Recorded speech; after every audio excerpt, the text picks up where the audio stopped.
Hey everyone, welcome to this explainer. I am so glad you're joining us today because we are going to completely dismantle some outdated kitchen myths using cold, hard laboratory data. We're talking about the fat revolution. Reaching for a bottle of cooking oil to fry up dinner seems like the most harmless, automatic habit in the world, right?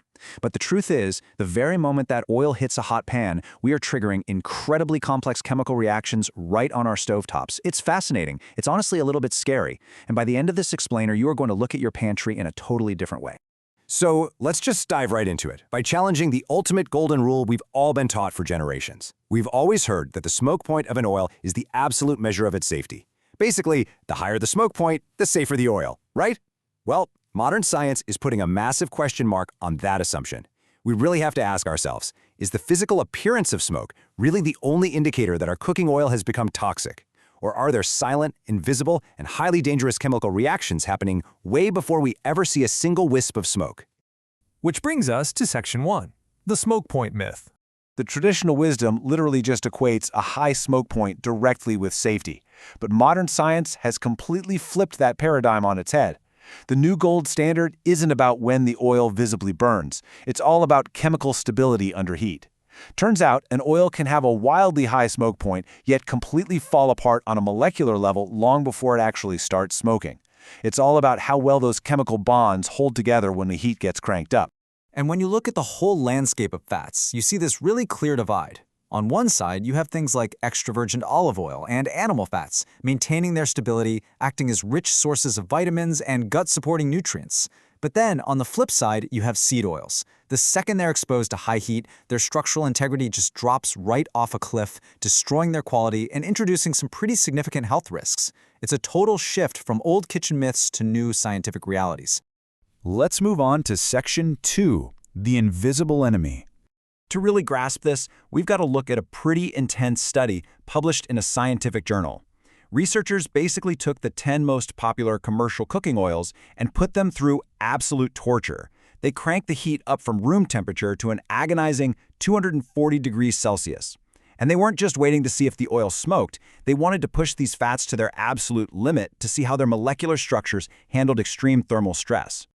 And get this, they didn't stop there. After hitting that peak, they brought the oils down to a standard frying temperature of 180 degrees Celsius and held them there for a grueling 6 hours. Seriously, think about that, 6 hours of continuous frying heat. They were meticulously tracking every tiny, microscopic sign of chemical breakdown. And the results? They literally shattered everything we thought we knew about safe cooking oils. So here is the huge takeaway. What the researchers found was the rapid development of something called polar compounds. When oils are tortured by high heat, their molecular structure fractures and spits out these highly toxic substances. This goes so far beyond your food just tasting a bit burnt or bitter. These compounds pose a severe risk to human health, specifically drastically increasing the risk for cancer and devastating neurodegenerative diseases. This is the silent, invisible enemy, and it's completely undetectable to the naked eye. Which leads us to Section 3, the truth about seed oils. We constantly hear that seed oils like sunflower, grapeseed, and canola are the healthy, light choices. But the data paints a terrifying picture. Under heat, these seed oils show a massive rapid spike in those toxic polar compounds we just talked about, meaning their stability absolutely plummets. Meanwhile, extra virgin olive oil and traditional lard stay remarkably stable, producing very low amounts of polar compounds. The harsh reality is that despite having high smoke points printed right there on the label, these seed oils are incredibly fragile. Because they're highly refined and loaded with polyunsaturated fats, their structures break down so fast under prolonged heat. Not only do they create a massive spike in polar compounds, but they also severely degrade and start producing dangerous trans fats. These chemical byproducts are absolutely destructive to our cardiovascular system. Now for Section 4, the power of olive oil.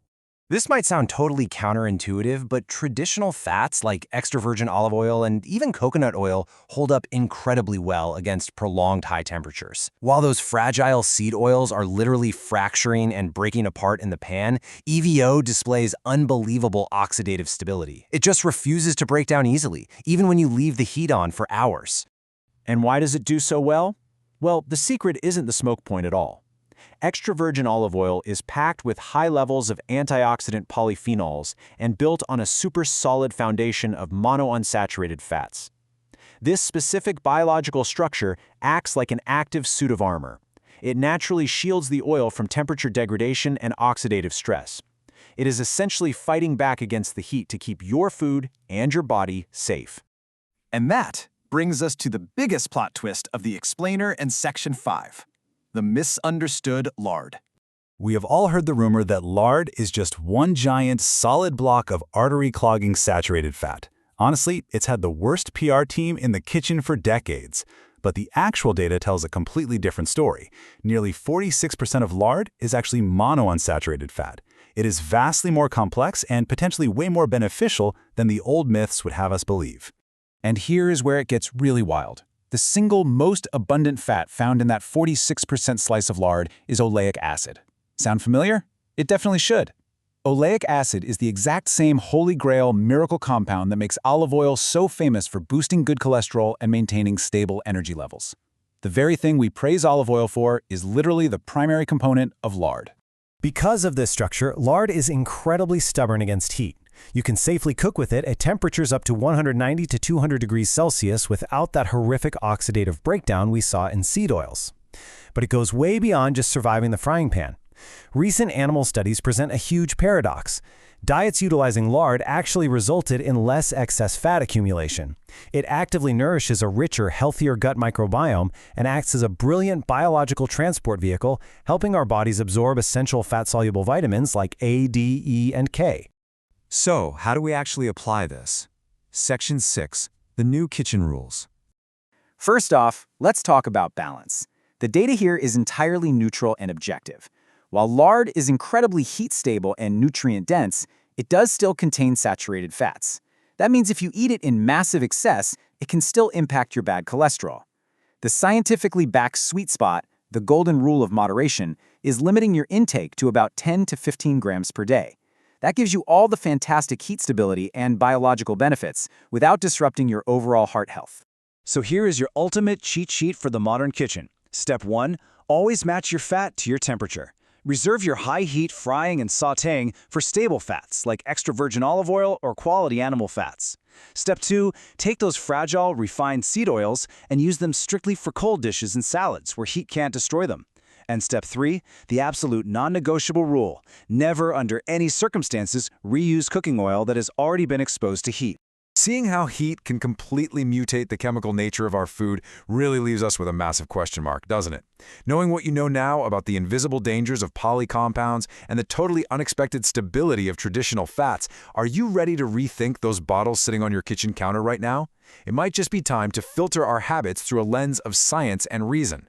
Thank you so much for joining me on this deep dive, and I will catch you on the next explainer.